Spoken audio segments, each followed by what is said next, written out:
Hi there everyone. I watched one of Alex Abb's videos about the shimming to extract the plug if you haven't got a key or whatever for the lock. So I'm just going to add a couple of things to what he said about it. I'm fairly restricted here.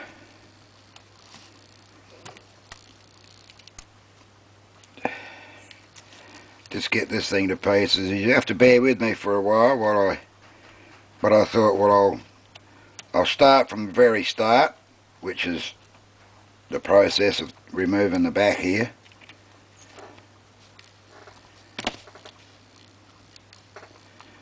Get that spring out.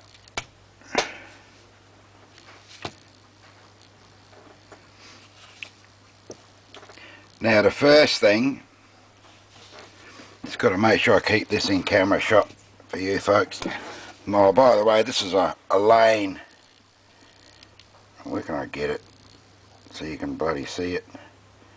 I don't know if you can see it. Anyway, it's a lane, a 5-pin rim cylinder.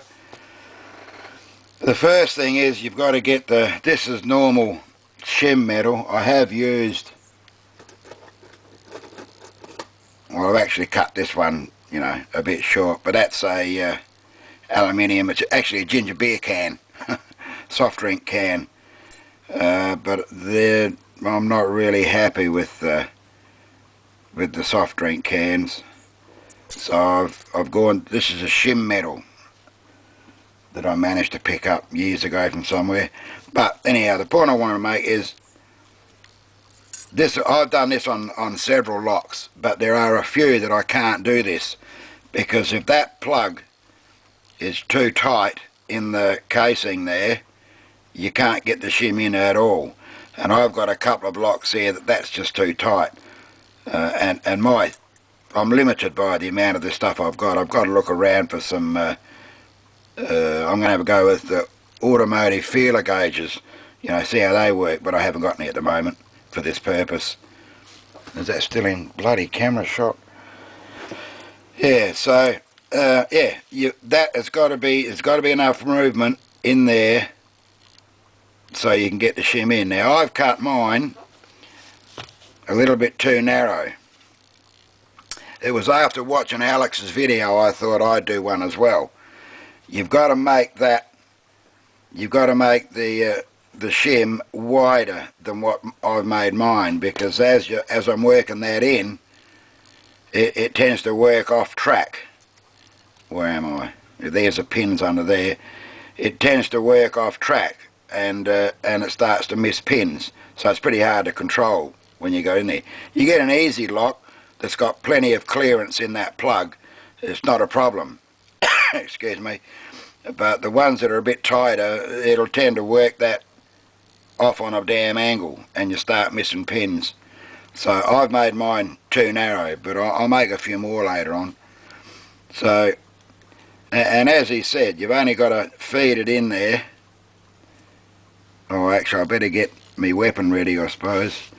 Just give us a minute. Excuse the mess here, I've got crap everywhere. I've had to spread all this stuff on the front here so I got room to put that camera. Just got to find me a suitable rake. I use a rake. Oh, bloody hell, when I find, oh, here we go, this one will do. I use a rake. And I've also noticed that as you do this, when it gets that last pin, it's liable to pop that plug out, and that pin drops down and I can't get the plug back in. So this really, I really should have this in a vise. That's the trouble I have with it. But anyway, it should be in a vise anyway, so I can hang on to the bloody thing. In fact, I'm sorry about this, just give us a minute.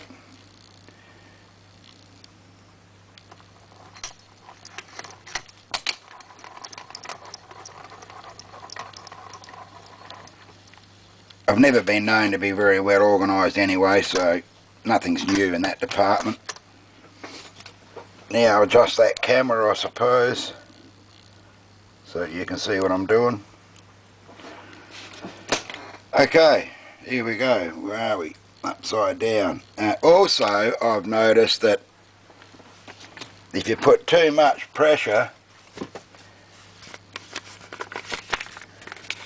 I don't know if you'll be able to see this. If you put too much pressure while you're pushing this in, it'll start kinking up right at the end of the casing. It'll get a kink in it. You may or may not be able to see in there. There's some kinks. I've had to try and straighten it out. That's what the anvil's for. Get a screwdriver in there and try and straighten those crinkles out. But bearing in mind, you know, I'm not professional at this. I use, still in camera here, I just use a rake, and as I get the first one, okay, I can't bloody see it. The first one's just gone through. Oh, there goes the second one. You may have noticed that shim go in there.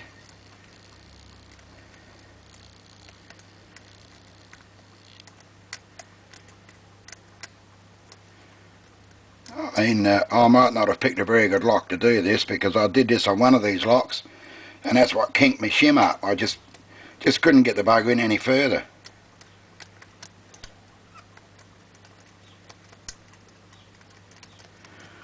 Still in shot, yeah.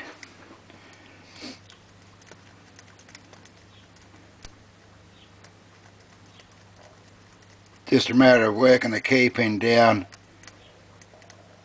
until you find a shear line.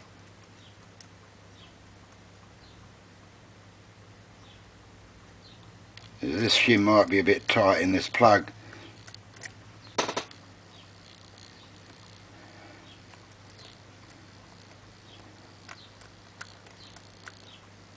Okay, it's moving into the third one.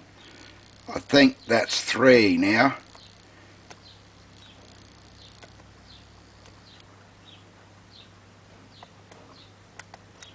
I don't really know if that's 3 or not. Just take it back a little bit in case it's jamming the pin.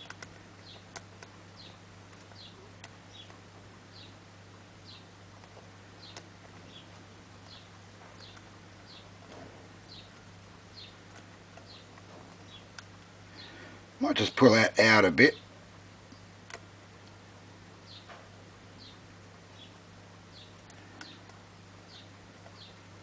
Because it might actually jam against the next pin and prevents the next pin from going down.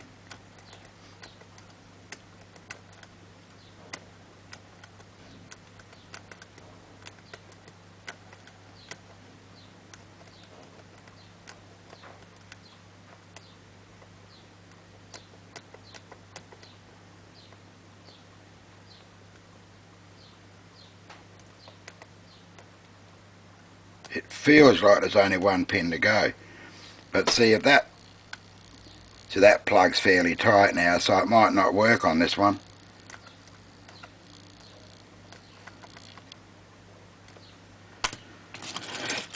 That'll be a bitch if it doesn't work on this one. Where's perhaps I'll use a diamond here and see if I can feel the last one.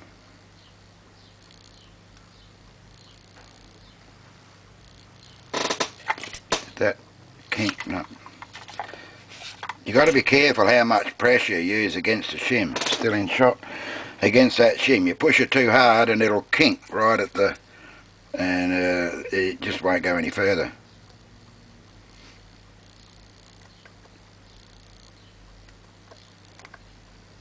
Better pull that back a bit, I think. Might be on that front pin.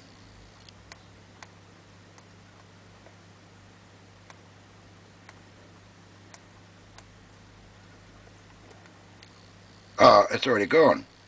Oh, it's already gone. I'm sorry. it's already at the bloody front there. I wondered why that front pin would... It's already there. So now you'll be able to see,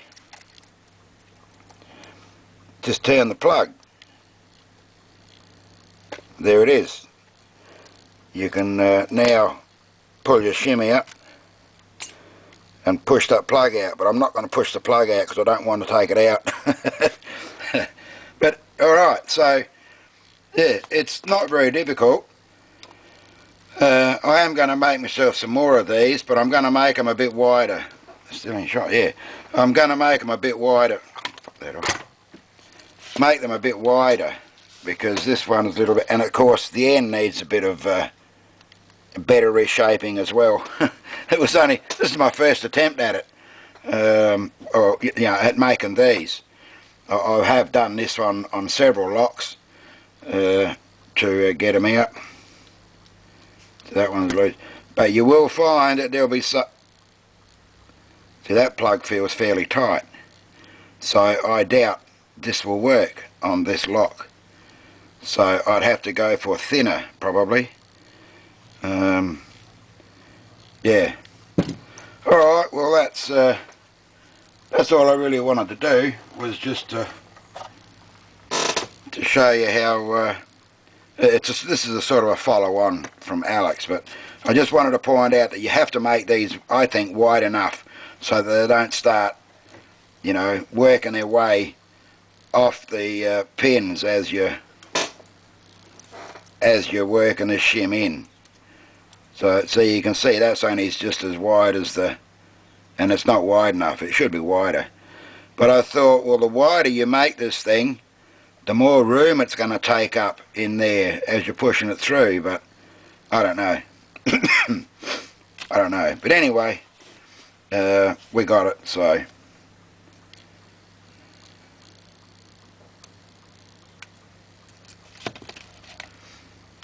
That's all I wanted to do, just show you how it worked. There we go. We're locked up again. Alright, aluminium cans. I might still have a go with aluminium can, but I think that's actually thicker than my shim metal, so they might work on really slack tolerances, you know, but you get the tighter ones, that's not going to go in.